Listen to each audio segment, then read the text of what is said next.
en las obras o en los elementos de el Inca Garcilaso, ¿ya? Entonces, vamos a ver. Te voy a mostrar un breve videíto, no aunque sea chiquito, pero te quiero mostrar ese videíto sobre el Inca Garcilaso de la Vega. Ya, dame un momento, por favor.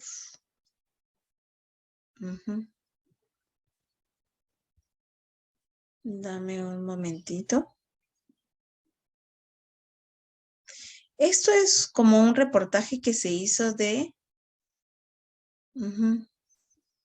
como un reportaje que se hizo sobre los comentarios reales, ¿ya? Solo de los comentarios reales.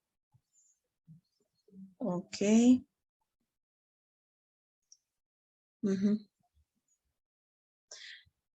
Ups, ya. A ver un momento. Uy, ¿dónde estamos? Acá.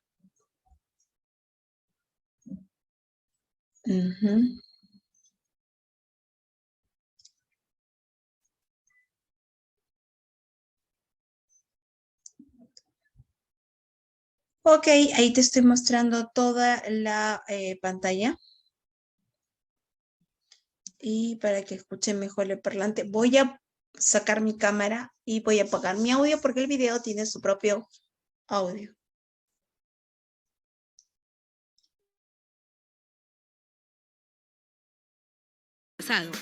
Dicen que el futuro de un país se enmarca en su historia.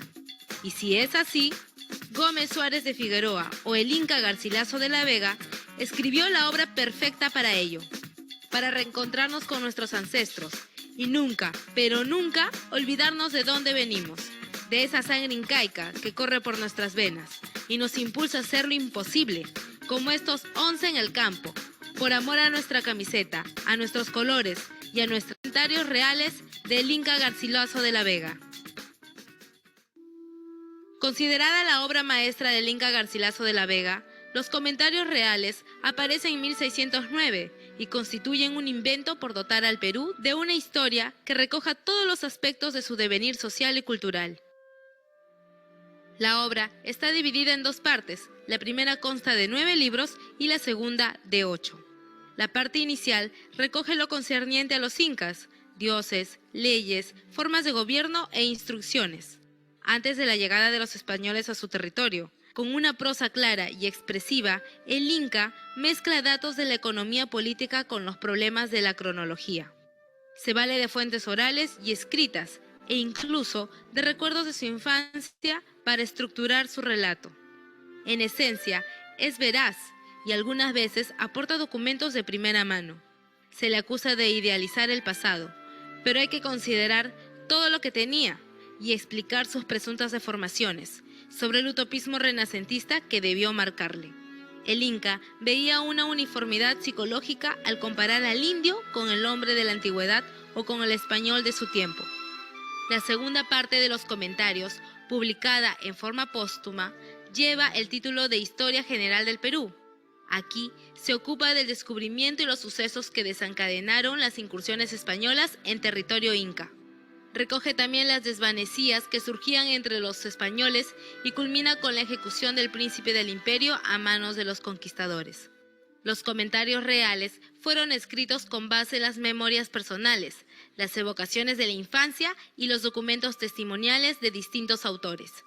Pese a que el libro fue prohibido en principio por el Consejo de Indias por considerarlo instigador y peligroso en manos de algunos nativos letrados, el Inca Garcilaso era partidario de la conquista española. Habiendo nacido en América, siendo un 50% de sangre indígena, adopta la forma de vida del conquistador, y si asoma una tímida crítica, esta es resignada y débil. Los comentarios reales, cuyo valor histórico ha desmitificado el tiempo, estructuran una literatura exótica que describe a un país aún misterioso y peculiar, cuyos silenciosos pobladores portan todavía en sus rasgos físicos, morales y espirituales las huellas de una tradición milenaria.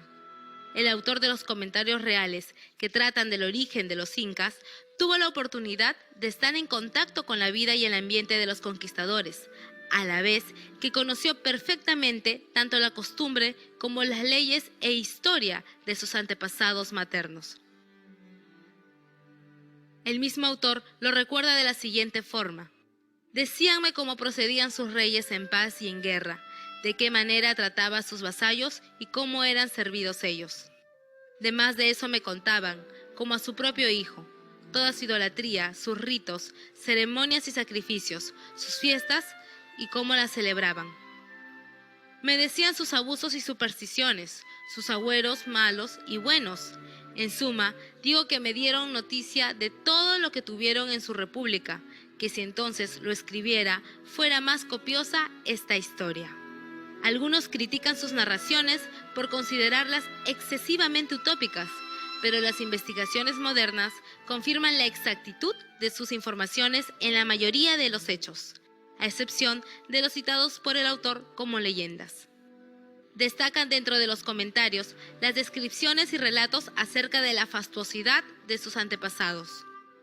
Uno de los principales ídolos de los reyes incas fue la imperial ciudad del Cusco, que la adoraban los indios como a cosa sagrada, por haberla fundado el primer inca, Manco Cápac, y por las innumerables victorias que ella tuvo en las conquistas que hizo, y porque era casa y corte de los incas, sus dioses. Por tenerle en esta veneración, le ennoblecieron aquellos reyes, lo más que pudieron con estos suntuosos y casas reales, que muchos de ellos hicieron para sí. Como en la descripción del Inca, diremos de algunas de las casas, entre las cuales y en las que más se esmeraron, fue la Casa y Templo del Sol, que la adornan de increíbles riquezas, aumentándolas cada Inca de por sí y aventajándolas del pasado. La techumbre era de madera muy alta, porque tuviese corriente. La cubija fue de paja, porque no alcanzaron a hacer teja. Todas las 4 paredes del templo estaban cubiertas de arriba a abajo con planchas y tablones de oro. En el testero, que llamamos alta mayor, tenían puestas las figuras del sol, hecha de una plancha de madera, al doble más gruesa que las planchas que cubrían las paredes.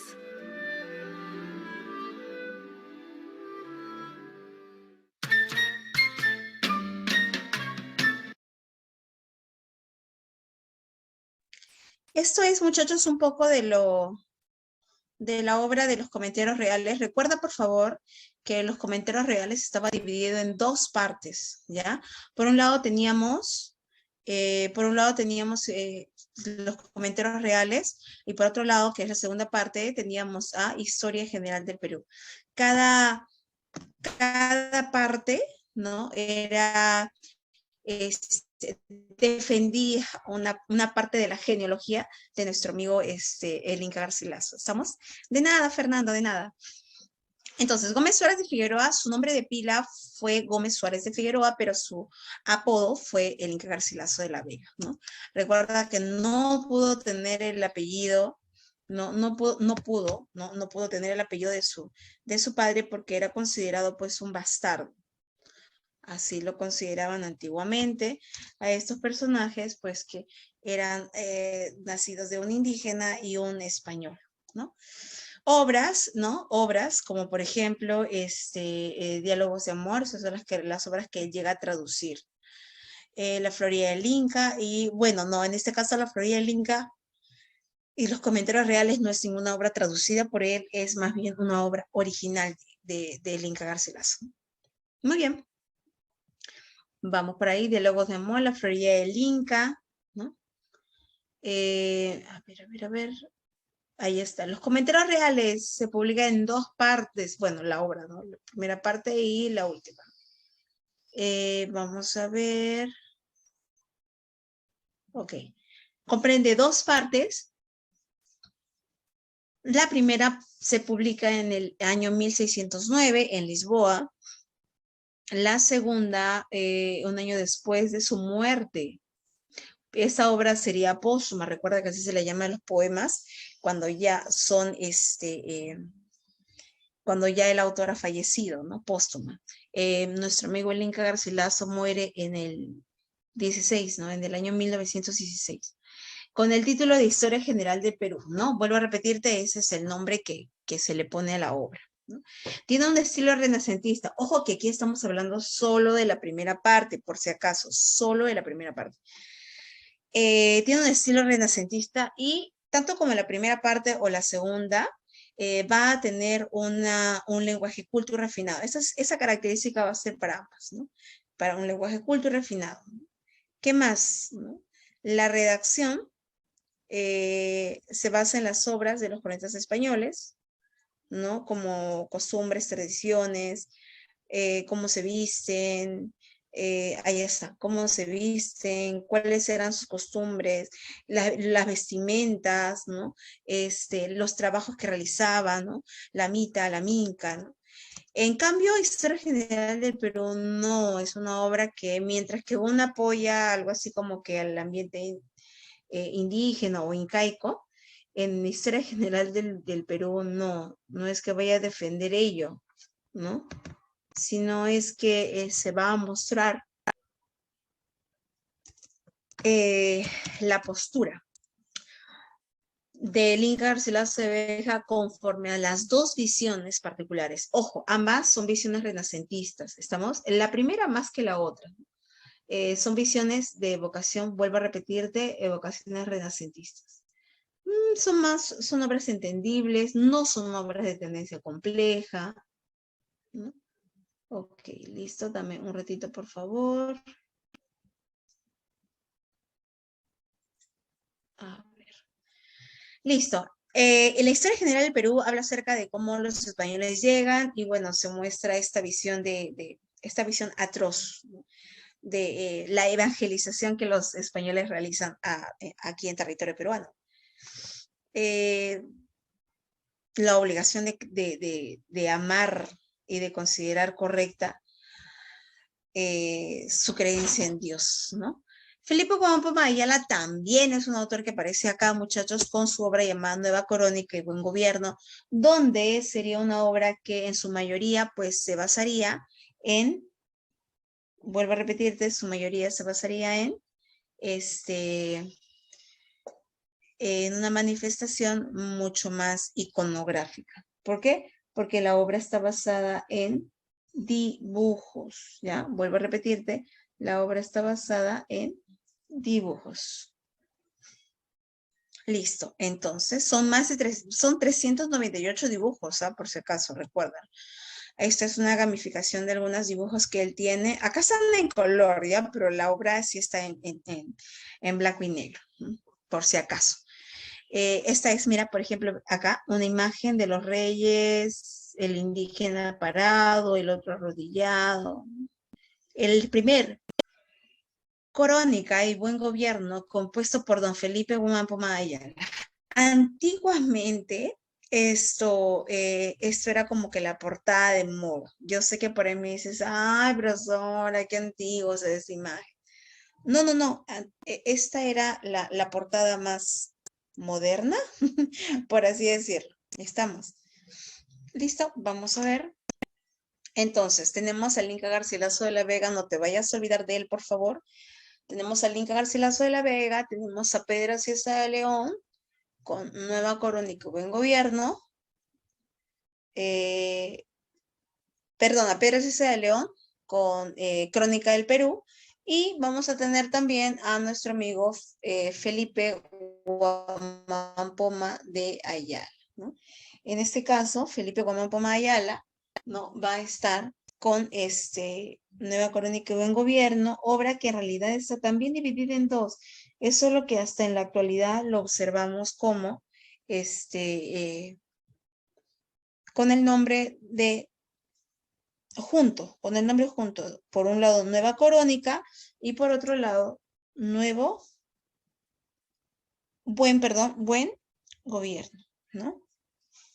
Entonces, hasta ahora se observa un elemento hacia donde las obras ya no están separadas, sino más bien están juntas, ¿ya? Listo, entonces vamos a tener por aquí, voy a sacar esto, dame un momento, por favor. Y voy a cerrar esto, dame un ratito. Y voy a pasarte las siguientes diapositivas. Ok, vamos a ver. Ok, vamos a ver por aquí.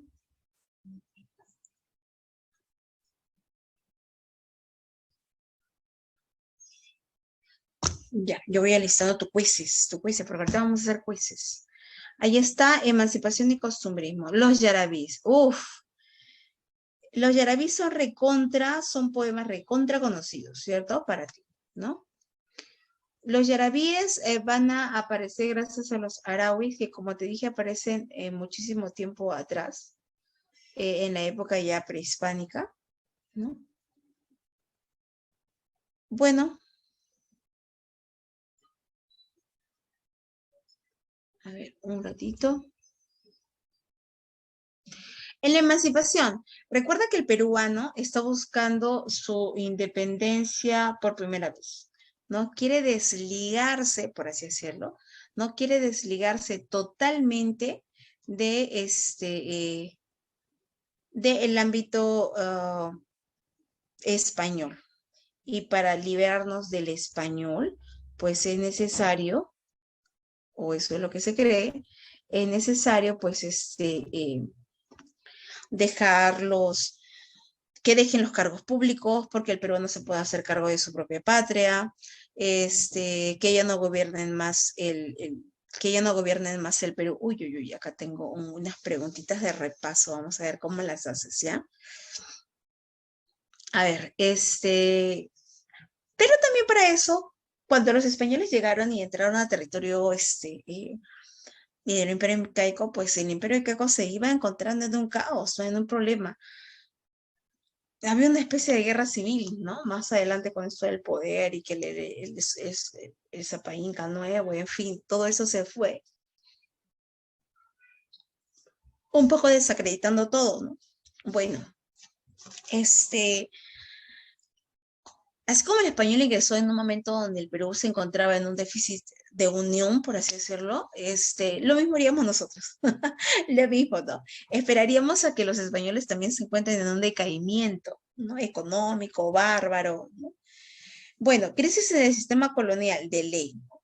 Reformas administrativas aparecen en esta época, y la rebelión de Tupac Amaru II sería como que el ápice para que toda esta etapa de la independencia se llegue a dar, ¿no?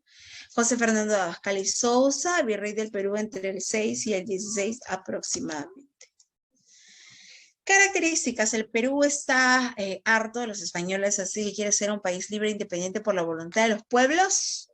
Entonces, bueno, estas características son las que van a seguir. Libertad, influencia neoclásica, propaganda clandestina y, bueno, sentimiento de por sí indígena, ¿no? Tenemos a José Baquijano y Carrillo como representante, José de la Riva Agüero, ¿no? Juan Pablo Vizcardo y Guzmán. Vamos a tener también a Marianito Melgar, que es el principal, ¿no? Dicho sea de paso. Vamos a tener también, entre otros, a José Joaquín Olmedo, ¿no? Entre otros más, ¿ya? Vuelvo a repetirte, entre otros más. ¿Qué se van a crear en esta época? Pues los epigramas, las fábulas, las odas, las coplas, los ensayos, los panfletos son aquellos elementos que se van a utilizar para pedir la independencia del Perú, ¿no? Listo, estos son algunos. Juan Pablo Vizcardo y Guzmán con carta dirigida a los españoles americanos, por ejemplo. José Baquijano y Carrillo, ¿no? Con elogio al virrey Jáuregui, ¿no? Vamos a tener a José Faustino Sánchez Carrión con cartas del solitario Sayán. Pablo de Olavide o de la Victoria de Junín. Y bueno, vamos a tener diversas características, como cuáles: poseen la influencia neoclásica del tono didáctico y moralizador. Cada vez que tú escuchas neoclásico, creo que te lo he dicho antes y te lo vuelvo a decir ahora, cada vez que escuches el término neoclásico, lo primero que va a venir a tu cabeza es el ámbito netamente moralizador. Es decir, una etapa que entiendas, que se dedique más a la didáctica. Voy a llamarlo así, pues por ahora, también a la docencia. Bueno, claro, a la docencia con manifestación de poder enseñarte algo. Eso era, muchachos, el neoclasicismo. Y cuando te hablan de la evocación neoclasicista, pues está haciendo alusión a esas características. Siguiente. Incorpora elementos de corte popular, ¿no? Incorpora elementos de corte popular, como por ejemplo, ¿no? Yo hace rato te nombraba las coplas, ¿no? Eso sería un ejemplo. El ámbito de la patria, por ejemplo, tener una bandera, tener un himno nacional, por ejemplo. Los géneros, que es el lírico, el expositivo, y bueno, la propaganda clandestina, que ya de por sí estaba prohibida, porque si un español se enteraba que tú te ibas a